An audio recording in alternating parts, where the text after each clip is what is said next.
7 principles of interior design. First is a balance. So, focuses on distributing the right visual weights around a room to establish a sense of stability, and this can be achieved through everything from paint colors and lighting to furniture placement, texture, and more. Second is contrast.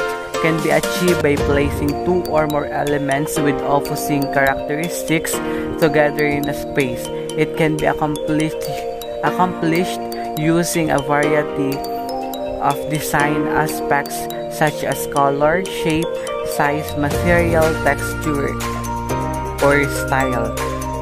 The third one is emphasis.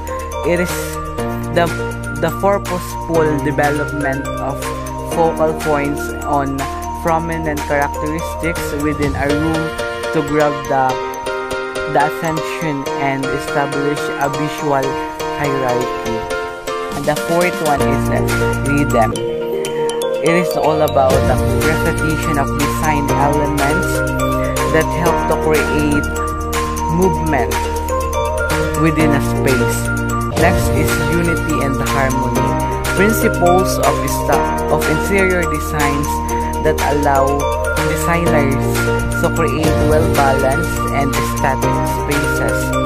Next is space and proportion. The scale helps interior designers understand an item in relation to the size of the room. In contrast, the proportion is used to measure an object in relation to other things in the room. And the last one is the details.